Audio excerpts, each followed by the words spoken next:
오늘 우리에게 주시는 하나님의 말씀은 누가복음 9장 49절과 50절을 볼 겁니다. 누가복음 9장 49절 50절 함께 읽겠습니다. 누가복음 9장 49절 50절 시작. 요한이 여짜오되 주여 어떤 사람이 주의 이름으로 귀신을 내쫓는 것을 우리가 보고 우리와 함께 따르지 아니하므로 금하였나이다. 예수께서 이르시되 금하지 말라. 너희를 반대하지 않는 자는 너희를 위하는 자니라 하시니라. 아멘. 오늘 말씀의 제목은 반석 위에 선 교회라고 아마 제가 카톡에 올렸을 겁니다. 그 주보에 보면은 그리스도인과 교회의 입장 이렇게 해놨거든요. 처음에 그 제목으로 했다가 나중에 반석 위에 선 교회로 바꿨는데 그 입장이라는 게 뭐냐면은 입장 차이 할 때 그 입장 맞습니다. 입장 차이 할 때 입장. 그러니까 그리스도인과 교회가 서 있는 장이 뭐냐 그것이죠. 그래서 조금 더 성경적인 표현이 없을까 생각하다가 반석 위에 선 교회.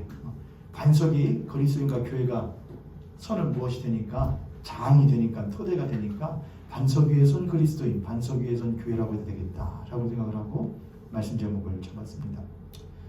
오늘 여러분하고 나눌 말씀은 오늘 우리들이 이제 교회적인 차원에서 보면은 한 회기가 돌아서 말하자면 2022년에 첫 회기가 시작되는 지점이라고 할 수 있습니다. 그래서 사실은 2022년 공동체 표어, 교회 표어를 오늘 여러분께 발표하고 함께 나누는 것이 맞는데 이미 선언은 지난주에 한번 했지요. 여러분 다 아시고요. 한번 여러분 주보 맨 앞면에 보면 2022년 공동체 선언이 있지요. 한번 해볼까요?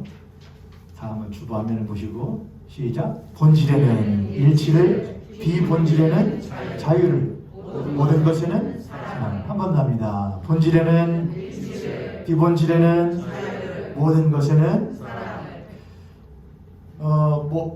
어거스틴이 했다, 누가 했다, 뭐 여러 말들이 있더라고요. 찾아보니까요. 저는 기본적으로 어거스틴이 했다고 알고 있는데 어떤 분들은 어거스틴이 했다, 또 아니다, 어떤 분은 17세기 어떤 신학자가 한 말이다.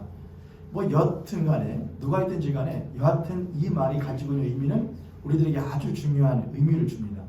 제가 지은 게 아니라 원래 교회 표현은 목사님들이 이제 하다가 뭐 성경 말씀 어디를 잠깐 이렇게 하는데 이 말씀 이걸로 하는 것도 참 좋을 것 같다. 그래서 이 말을 저희들이 2022년 공동체 선언으로 했어요.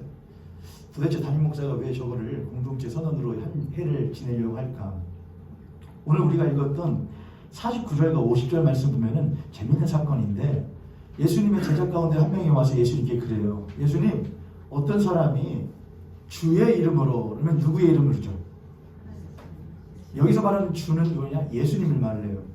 어떤 사람들이 당신의 이름으로 누구를 쫓아내더이다. 귀신을 쫓아내더이다. 그런데 금했대요. 하지 말라고 그랬대요. 이유가요. 이유가. 정답은 성경에 있어요. 49절에 있잖아요. 성경을 보셔요. 뭐라고 써 있습니까? 주의 이름으로 귀신을 쫓아내더이다. 그러나 그들이 우리와 함께 있지 않으므로 그랬어요. 그 다른 말로 하면 뭐냐면은 그 사람은 우리와 한 패거리가 아니라는 말입니다. 그 사람은 우리와 한 패거리가 아닌 게 그러니까는 그 제자의 입장에서는 그 사람이 주의 이름으로 귀신을 쫓아내는데 그 주가 지금 누구와 함께 있잖아요. 자기와 함께 하고 있다고 생각하는 거예요. 예수님은 나이고 있는데 근데 저 사람은 내 주의 이름으로 귀신을 쫓아내지만은 우리의 이 커뮤니티에, 우리의 이 공동체에, 우리의 패거리에 들지는 않잖아. 너 그러면 그거 하지 마. 네가 말하는 주가 누구랑 함께 있어? 나하고 있어. 그러니까 하려면은 들어와서 해. 라고 이제 하는 것이죠. 예수님께서 뭐라고 하셔요? 야, 네 말 맞다. 걔가 말하는 주가 누군데? 난데. 내가 여기 있는데. 할 거면은 누구랑 같이 있어야지. 그거를 하려면은 로얄티를 지불하든가, 저작권은 내고 하든가, 하고 있지도 않을 거면은 내 안에 들어와서 해야지. 이제 그렇게 하지 않고 예수께서 그것을 금하지 말라줬다는 거예요. 또 한 구절을 보려고 그래요. 이번에 마태복음 9장입니다. 누가복음 9장이 아니고 마태복음 9장. 마태복음 9장 14절부터 17절까지입니다. 마태복음 9장 14절부터 17절 제가 한번 읽겠습니다. 그때에 요한의 제자들이, 요한이라는 것은 누구를 말하냐면은 세례 요한을 말합니다. 세례 요한. 세례 요한의 제자들이 예수께 나와 이르되 우리와 바리새인들은 금식하는데 어찌하여 당신의 제자들은 금식하지 않습니까? 예수께서 그들에게 이르시되 혼인집 손님들이 신랑과 함께 있을 동안에 슬퍼할 수 있습니까? 그러나 신랑을 빼앗길 날이 있으리니 그때에는 금식할 것이니라. 생배 조각을 낡은 옷에 붙이는 자가 없나니 이는 기운 것이 그 옷을 당기어 헤어짐이 더하게 되며 새 포도주를 낡은 가죽 부대에 넣지 아니하나니 그렇게 하면 부대가 터져 포도주도 쏟아지고 부대도 버리게 됩니다. 새 포도주는 새 부대에 넣어야 둘이 다 보존되느니라. 아멘. 세례 요한의 제자들이 분명히 자신은 세례 요한이 이 시대의 마지막 선지자라고 생각을 했고 어쩌면 이가 메시아일지도 모른다고 하는 생각을 했습니다. 그때 당시에는 어떤 스승 밑에서 배운다는 것이 굉장히 큰 메리트였거든요. 근데 갑자기 어떤 사람이 나타나느냐? 예수라는 사람이 나타나는 거예요. 근데 예수라는 사람이 나타나서 자신의 제자들과 돌아다니는 꼴을 보니까, 행색을 보니까 이해가 되지 않는 거예요. 좀 파격적인 거예요. 왜냐하면 이 사람이 그렇게 하죠. 우리라는 것은 세례 요한의 제자들이죠. 우리는 우리 스승에게 배운 바대로 뭐를 합니다? 금식을, 그러니까 유대인의 전통입니다. 유대인들의 전통에 따라서 우리는 금식을 정해서 하고 그건 바리새인들도 마찬가지입니다. 그런데 왜 당신의 제자들은 금식을 하지 않습니까? 다른 말로 왜 전통을 따르지 않습니까? 라는 말을 한 것이죠. 근데 예수님께서 이런 대답을 하시죠. 야, 혼인집에 손님들이 누구랑 같이 있으면서 신랑과 같이 있으면서 어떻게 안 먹지도 않고 슬퍼할 수 있겠어? 혼인집 손님들이 신랑과 같이 있으면 뭐 하면서 먹고 마시면서 같이 놀고 즐기는 것이지. 신랑을 빼앗길 날이 오겠지. 그땐 슬퍼해도 돼. 하지만 신랑이 함께 있을 동안에는 뭐 되라? 먹고 마시고 함께 즐기는 거다. 이렇게 예수님의 제자들과 예수님이 금식에 대해서 가르치셨을까요? 또 지켰을까요? 안 지켰을까요? 예수님이 이렇게 말씀하시죠. 야, 무엇과 무엇 외에는 기도와 금식 외에는 이러한 유가 나가니 귀신을 쫓아내고 이적을 행하는 일이 나갈 수 없다는 말씀하셔요. 그러니까 예수님은 뭘 하셨다는 거냐? 예수님은 시간을 정해놓고 기도를 하셨고 예수님은 금식도 하시고 그런 분이었다는 거예요. 근데 이 사람들의 의도가 무엇인지 예수님이 아셨다는 거예요. 당신들은 왜 우리가 하던 대로 안 합니까? 이랬다는 것이죠. 이 두 가지 말씀, 누가복음 9장, 마태복음 9장. 누가복음 9장에서의 말씀은 예수님, 어떤 사람이 예수님의 이름으로 좋은 일들을 하던데 누가 아니기에 우리 패거리가 아니기에 하지 말라 그랬습니다. 금하지 말아라. 그들도 너희와 함께하는 사람이다. 함께 일하는 사람이다. 마태복음에서는 왜 당신은 우리의 전통을 따르지 않습니까? 하던 대로 하지 않습니까? 쉬운 말로 예수님이 대답을 하면은 내가 그 전통의 주인이거든 이라는 말이에요. 너네들이 만든 전통의 주인이 바로 나거든? 뿌리가 나거든? 이런 말이죠. 그러니까 신랑이라는 말이에요. 혼인집의 주인이 나거든, 신랑이거든. 그러니까 저한테는 그 전통의 주인이 나랑 있으니까 자유스러운 것이지. 이 말을 지금 예수님이 하시는 거예요. 그러면서 우리가 잘 아는 말이죠. 새 포도주는 어디에 넣어야 되는 것이다? 새 부대에 넣어야 돼. 우리는 포도주를 중요시 여기지만 두 가지가 있습니다. 새 포도주 그리고 새 부대예요. 저러다 새 포도주와 새 부대. 새 포도주와 새 부대예요. 새 포도주도 중요하고 새 부대도 중요해요. 되게 새 포도주는 누구를 의미하느냐? 예수 그리스도를 의미하죠. 예수 그리스도. 새 부대는 뭘 말하냐? 그 예수 그리스도를 담은 그리스도인과 교회를 의미를 해요. 근데 여기 보면은 새 부대에 대해서 이런 말을 해요. 야, 낡은 부대에다가 뭐를 붙이면은 생배, 새 배조각을 붙이면은 그 낡은 것들이 못해져서 당겨져서 못해진다. 부서지지 않느냐. 그러니까 새로운 부대를 준비해야 된다 이 말을 하시죠. 새 포도주를 잡으면 새 부대를 준비해야 돼. 근데 그 새 부대가 누구와 누구를 의미하는 거라고요? 교회와 그리스도를 의미하는 거예요. 본질에는 일치를, 비본질에는 자유를 또는 관용을, 모든 것에는 사랑을 이라는 이 중요한 기독교의 진리는 아니지만 이 표어가 왜 오늘날 우리들에게 중요한지 마태복음 9장하고 누가복음 9장하고 연관하면 잘 알 수가 있어요. 예수님은 당시에 어찌 보면 기득권이라 여겨지던 사람들과 많은 논쟁을 일으키셨던 분이었어요. 바리새인들, 사두개인들, 율법학자들, 서기관들, 그들과 함께 많은 마찰을 일으키셨던 분이 바로 예수님이었어요. 그러고 보면 예수님은 그런 논쟁을 또 마찰을 절대로 피하지 않으신 분이 아닌가라는 생각을 해요. 예수님 마찰을 절대로 피하지 않으셨어요. 좋은 게 좋은 거라고 하지 않으셨다는 거예요. 그런 면에서 볼 때 예수님은 굉장한 개혁가인 동시에 운동가적인 면이 있어요. 혁명적인 모습이 예수님께 있는 것이죠. 반면에 예수님은 또한 무엇한 분이시냐? 야, 너희들 그렇게 하지 마. 예를 들어서 안식일날 뭐를 해버려요, 예수님이요? 안식일날 이적을 행해요. 근데 율법에 따르면 이적을 행하면 되거든요, 안 되거든요? 이적이라는 건 일, 노동을 하는 것이기 때문에 안식일은 노동을 해서는 안 돼. 왜? 안식일은 뭐만 해야 되니까? 쉬기만 해야 되니까. 근데 저 사람은 하네? 그러면서 막 예수님 보고 막 했단 말이죠.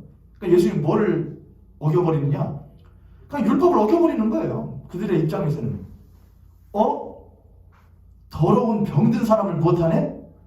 만지네? 만져버려요. 문둥병자를 못해버리거든요. 그냥 멀리서 나왔다. 예수님 그거 되게 안 되게 해요. 멀리서 문둥병자 보고서는 나섰어.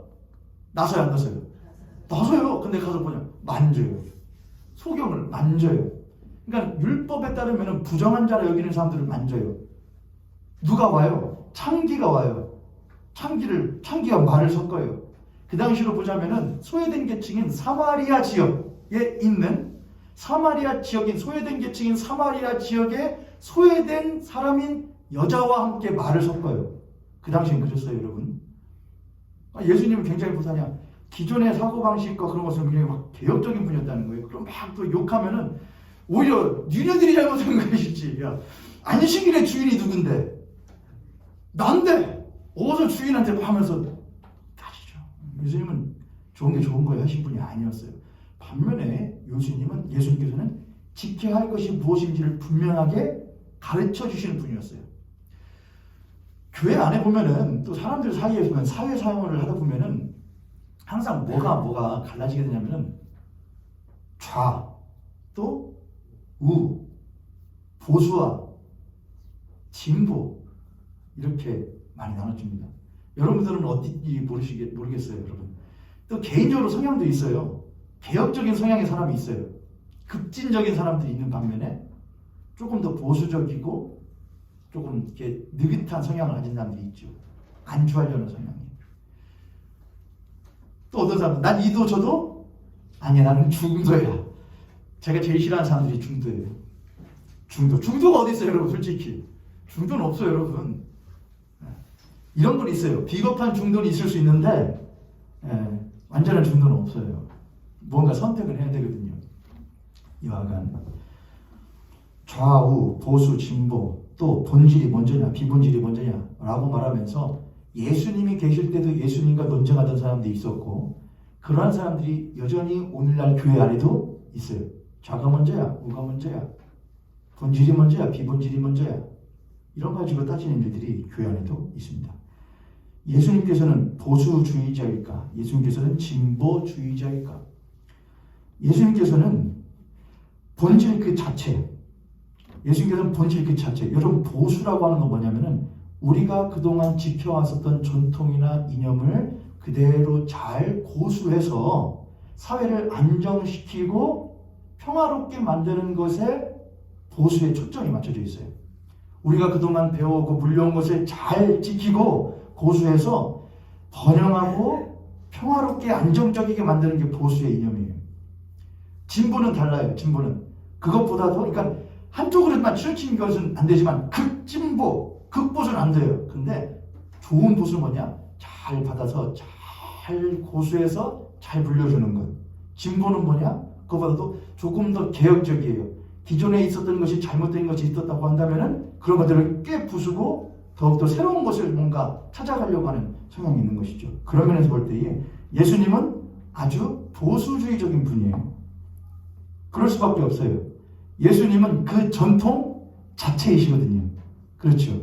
율법은 유대인들의 전통, 유대인들, 랍비들의 선생들의 전통이라는 게 있어요. 그거는 율법 안에서 나온 삶의 모습들을 이렇게 살아야 돼, 저렇게 살아야 돼, 손 씻고 들어와야 돼, 부정을 만지면 안 돼, 뭐 전통들이었어요. 금식해야 돼, 기도 언제 해야 돼, 전통이에요. 근데 그 모든 것들은, 모든 전통은 율법으로부터 나온 것이고, 그 율법은 누가 주신 것이고, 하나님이 주신 것이잖아요. 근데 예수 그리스도는 누구시니까? 하나님 그분 자체시니까 이 율법과 전통을 고수해야 돼라는 사람들의 입장에서 보면은 제일 뿌리가 누구신 거예요? 하나님 자신이고 예수 그리스도 자신인 거예요. 그러니까 예수 입장에서는 너네들이 그렇게 지키는, 그렇게 고수하려고 하는 보수, 그것의 뿌리가 누군데? 난데. 그런 면에서 예수님은 보수주의적인 분이 분명해요. 근데 예수님은 또한 매우 진보적인 분이에요. 예수님은 그런 것들을 팍 깨보세요. 누구시기 때문에 전통 그 자체이시며 본질 그 자체이시기에 그 본질을 담아내지 못하는 비본질적인 것들을 예수님께서 못하시냐? 팍 깨부셔요. 너희들의 전통이 나를 담지 못해. 그럼 못해. 깨부셔. 본질인 나를 담지 못하는 비본질적인 것들, 전통들을 예수님께서는 가감없이 깨부셔요. 자, 이제 다시 성경 이야기로 가보죠. 요한의 제자가, 또 세례 요한의 제자가 예수님께 와서 당신은 왜 금식하지 않습니까? 예수라고 하는 분을 무엇으로 담으려고 했냐면은 자기들이 지켜왔던 전통으로 담으려고 했어요. 예수님이 담겨져요, 안 담겨져요? 왜요? 예수님은 그보다 못하시거든요. 크신 분이시거든요. 예수님 그걸 다 깨부시죠. 심지어 예수님의 가장 옆에 있던 제자가 와서 예수님께 뭐라고 하냐? 이번에는 다른 것으로 해요. 예수님, 이제는 뭐냐?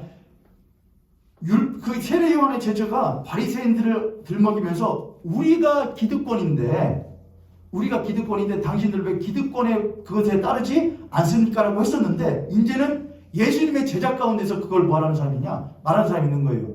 우리가 기득권인데 주님이 우리와 함께 있는데 그럼 우리가 본류인데 우리 안에 패거리에 들지도 못하는 사람이 주님의 이름으로 귀신을 쫓아내네? 그래서 내가 하지 말라고? 그랬다는 거예요. 그러니까는 세례 요한의 제자가 와서는 예수님께, 또 예수님의 제자들에게 당신 그렇게 하지? 막 그랬었는데 이제 예수님의 제자가 다른 사람들에 대해서 그렇게 하지?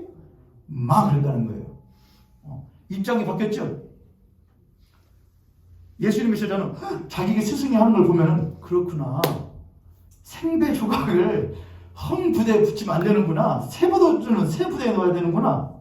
예수님이 그걸 말씀하시구나. 알았어야 되는데 이제는 자기가 예수님을 따라다니면서 뭔가 유명해지고 막 사람들이 웅성웅성 하기 시작하니까 이제 자기가 뭐가 돼버렸어요?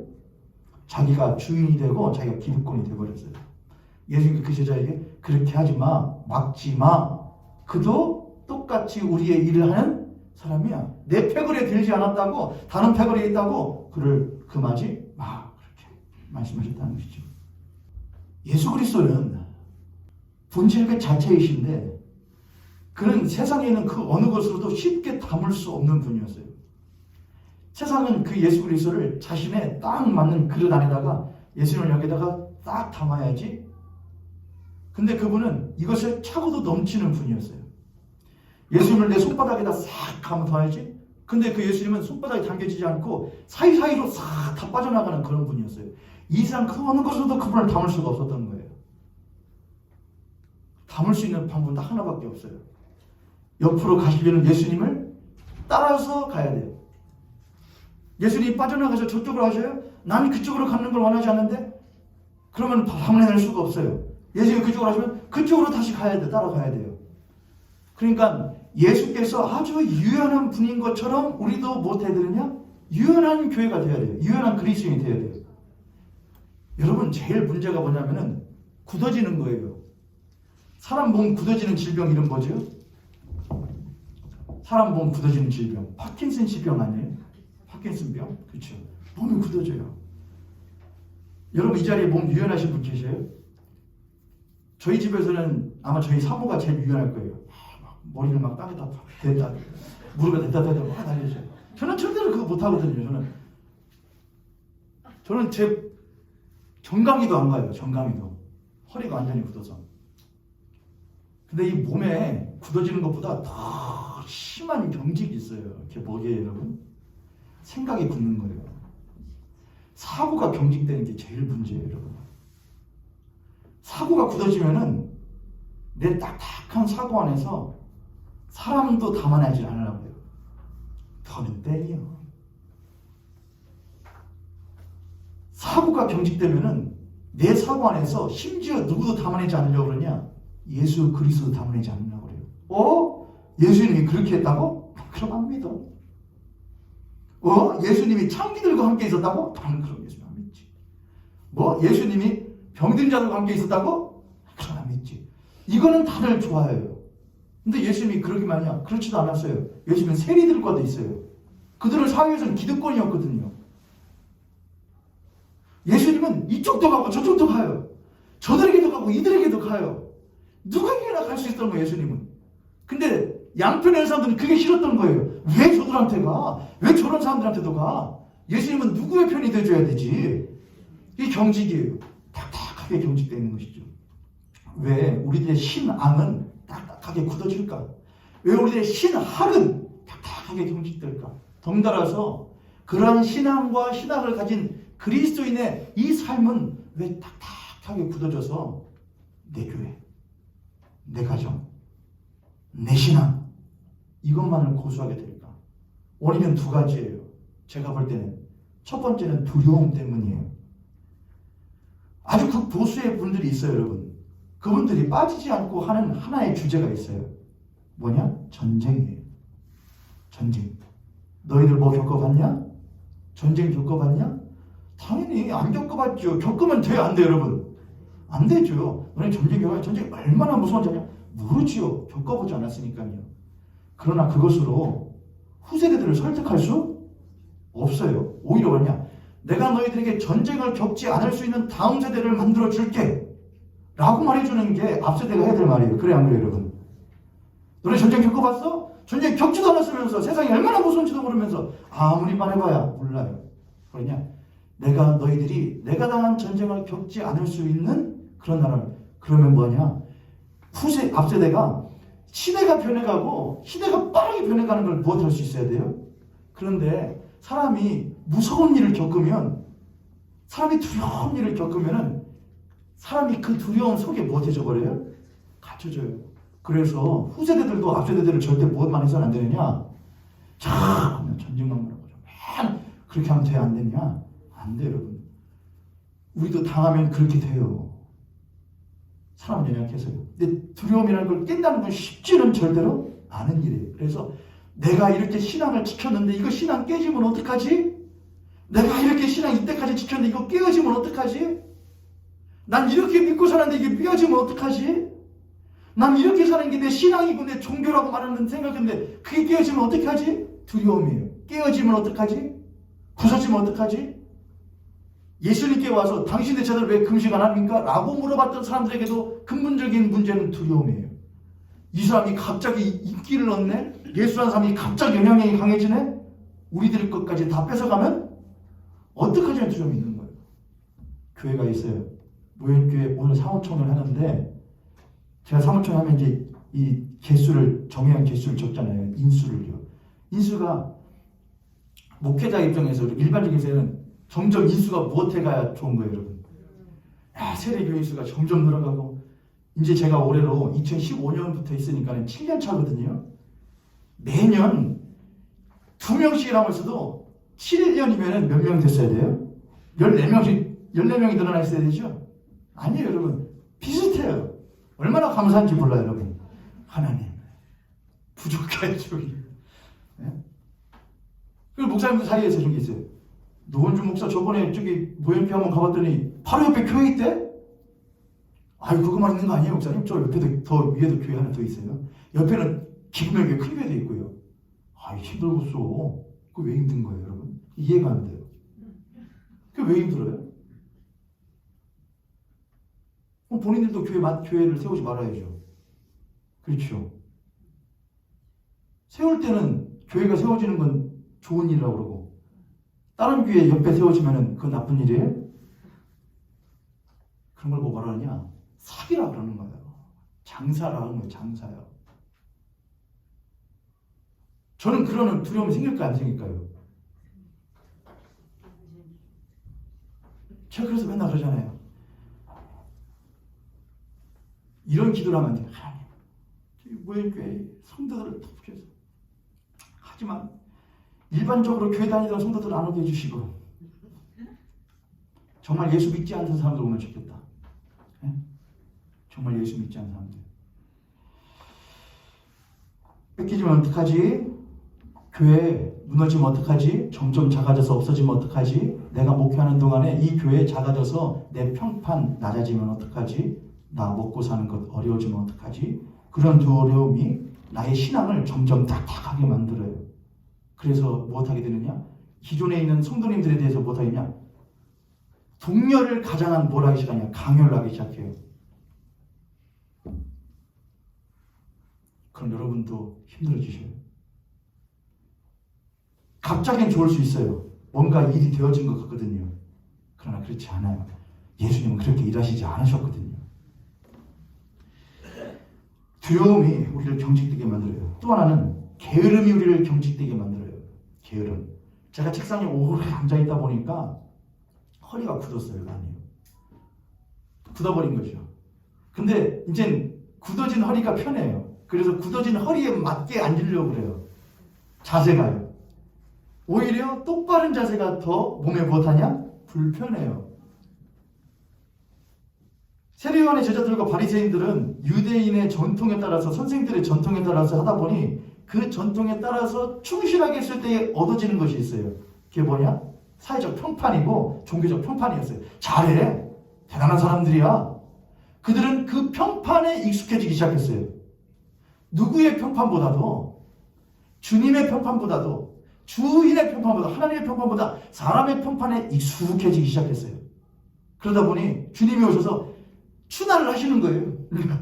그 사람 아니요 안식일에 사람을 고쳐요 하니까는 불편해 싫은 거죠. 게으른 거예요. 나 그냥 이대로 그냥 있게 해요. 내비둬요. 그냥 금식하고 그러다가 사람들한테 칭찬 좀 받고 공개 받고 해가지고 그냥 신앙생활 하게 했다는 거예요. 안 돼. 똑바로 해야지. 요즘 그렇게 하시다는 거예요. 여러분께 제가 여쭙고 싶고 저 스스로에게도 한번 물어봐요. 우리들은 지금 올바른 자세로 하나님 앞에 나의 삶을 유지하고 있는 것인가? 아니면 나에게 익숙한 대로 나의 신앙을 유지하고 있는 것인가? 여러분 어떠세요, 여러분? 그리스도인과 교회가 서 있는 입장은 반석이신 예수 그리스도예요. 그런데 재밌는 거 있죠? 잘 짓고 잘 짓세 우리 집 잘 짓세 어디 위에다가? 만세 반석 위에다가 잘 짓세. 중요한 걸 하나 알았어요, 여러분. 어디 위에 지어야 된다? 반석이신 예수 그리스도 위에 지어야 된다고 말하는데 그 다음에 집을 어떻게 지으라는 말을 해요, 안 해요, 여러분? 무슨 자재로 지어라? 무슨 형태로 지어라? 몇 층으로 지어라? 말해요, 안 해요? 뭐라고 말하냐? 잘 지으라고 말해요. 근데 우리는 그러죠. 교회는 몇 층이에요? 교회는 3층으로 지어야 해요. 저도 2층으로 지어야 해요. 교회는 돌로 짓는 게 제일 좋아. 예를 들면 그래요. 건축을 할 때도 이렇게 지어야 저렇게 교회는 모름지기 그래야지. 유형에 보여지는 유형의 교회에 대해서도 이렇게 하는 게 마땅히 하는 것처럼 무형에 보이지 않는 성도들에 대해서도 형제와 자매들에 대해서도 우리는 그렇게 해요. 저렇게 신앙생활 안 되지. 저도 알아요. 그렇게 신앙생활 안 되는 거. 저렇게 신앙생활 안 되지. 저도 알아요. 그렇게 신앙생활 하면 안 되는 성도님들이 계시다는 거. 그러나 그 전에 그렇게 신앙생활 안 되지 라고 말하는 여러분 스스로가 내가 경직되어 있는 그리스도인은 아닌가 먼저 점검해 보셔야 돼요. 내가 왜 저 사람에게 저러면 안 되지라고 말을 하지? 내가 그 사람 안 되지라고 말하는 그 기준은 무엇이지? 생각을 해야 돼요. 내가 사랑하는 사람이 집을 짓는데 집을 짓는 모습이 그 사람이 살기에 불편할 것 같으면은 뭘 해주면 되냐면은 옆에서 훈수 둘 것이 아니라 그가 잘 지을 수 있도록 자재도 갖다 주고 같이 못질도 하고 망치질도 하면서 잘 지을 수 있도록 뭘 해줘야 되는 것이지 도움을 주어야 되는 것이지 훈수를 두는 것은 그 사람이 집 짓는 것에 아무런 도움이 되지 않아요. 아무도 훈수 두는 사람 좋아하지 않습니다. 누구를 좋아하죠? 함께 못질하고 어울리는 사람을 좋아하죠. 교회가 그리스도인이 세워져야 될 입장은 그리스도인이신 예수 그리스도이신 반석이신 예수 그리스도예요. 우리는 그 위에 모두가 집지는 사람이에요. 근데 제 보기에 목사 보기에 이상하게 집지는 분들이 계셔요. 누구게요, 여러분? 누구게요? 옆에 손님, 앞에 손님 보시고 그렇게 합니다. 바로 납니다. 너라고 하고 싶었죠, 여러분? 바로 너입니다. 야, 너야, 너. 너 진짜 2020년에는 교회 집 잘 지어요, 반석에다가. 아니에요, 여러분. 네. 그렇죠. 모래에 주면 안 되죠.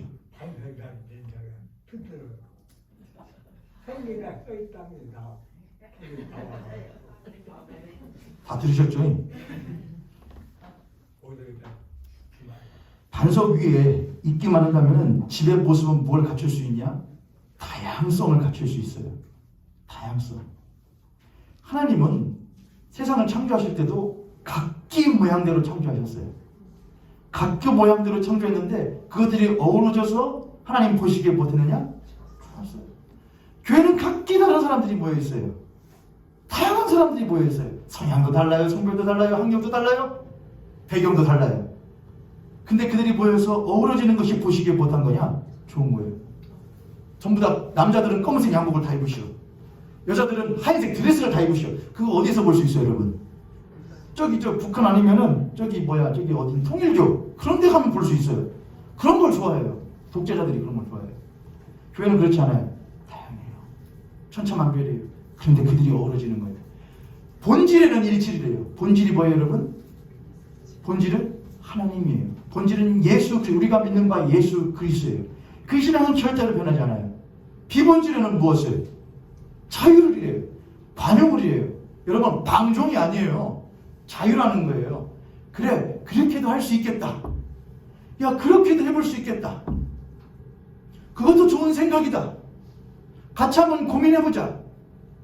모든 것에는 뭐예요? 사랑을이에요. 내가 너에 대해서 하는 것은 무엇을 배경으로 하는 거야? 사랑을 배경으로 하는 거야. 난 네가 하나님의 사랑으로 잘 되어지기를 원해. 모든 것에 사랑을. 비본질적인 것에 대해서는 다양함을 추구하고 자유를 추구해요. 관용을 해요. 그거 금하지 말아요. 그러나 비본질적이 아니라 본질에는 무엇이에요? 일치예요. 우리는 한 예수를 믿는 자들이야. 우리는 한 하나님을 섬기는 사람이야. 그런 교회가 될 수 있다면 그 교회는 반드시 반석 위에 세워진 잘 지은 집이 될 가능성이 많을 줄 믿습니다. 예수 그리스도를 중심으로 말씀이신 예수 그리스도의 그 말씀을 중심으로 기록되어진 말씀을 중심으로 서로 대화하고 소통하는 것을 미덕으로 상대방을 상호 존중하는 것을 의무로 그것이 교회의 기준이 되어야 돼요.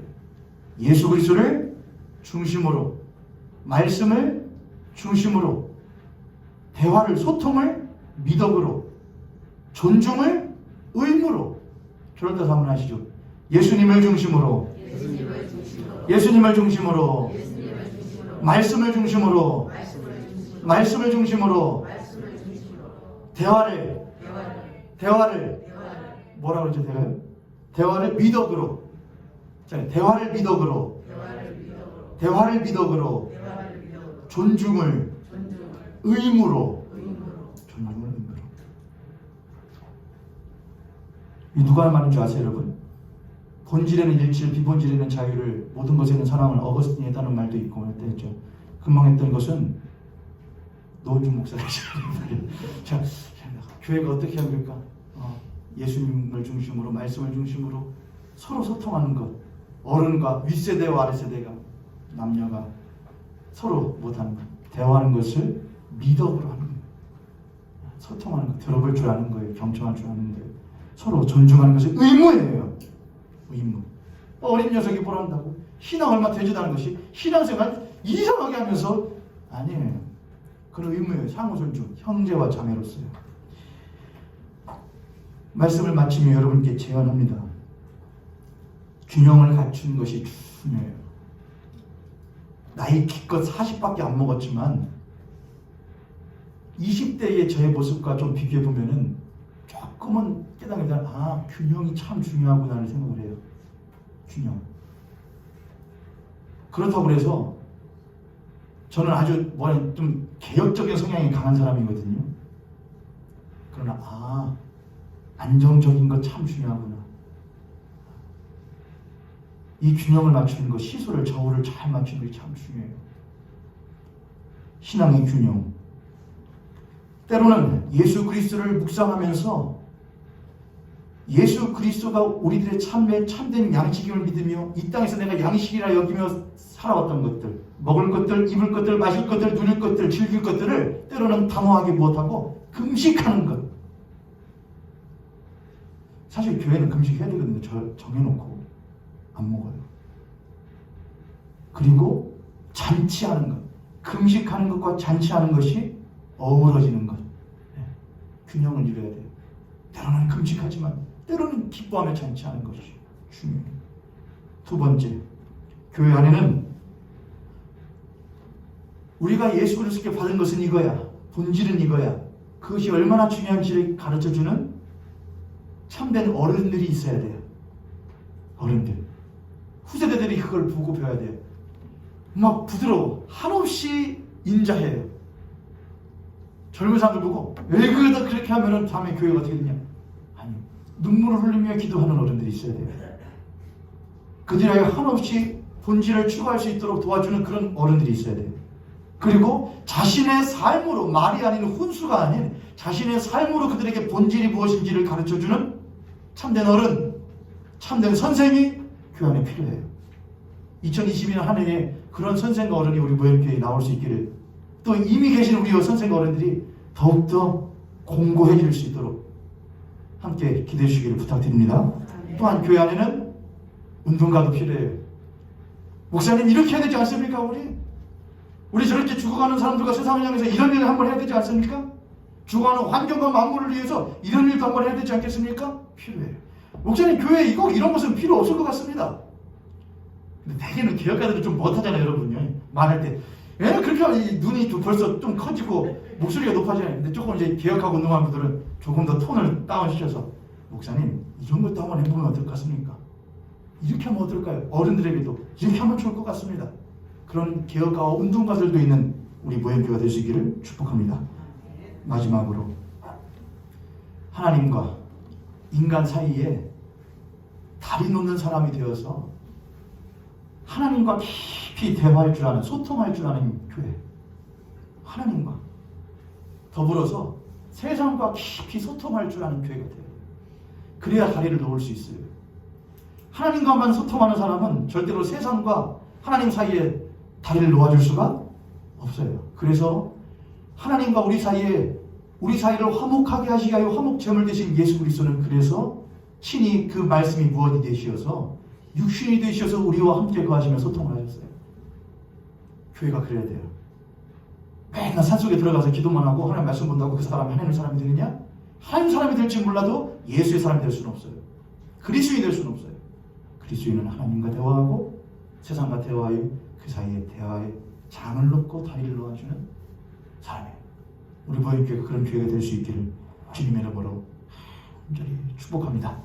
옆에 선생님 같은 손을 보시고 그렇게 한번 축복하도록 하겠습니다. 당신과 내가 진정한 살아있는 그리스도인 되기를 주님의 이름으로 축복합니다. 또한 여러분께서는 2022년 한 해 담임 목사가 새 포도주를 담기에 향한 새 부대가 될 수 있도록 유연한 넓은 마음을 가진 목사가 될 수 있도록 여러분께서 기도해 주시길 또한 여러분께 부탁드려요. 넓은 마음, 유연한 사고. 우리 함께 2022년 공동체 선언 함께 한번 선언하시고 봉헌하도록 하겠습니다. 2022년 공동체 선언 함께 선언해 봅니다. 시작. 본질에는 일치를, 비본질에는 자유를, 모든 것에는 사랑을.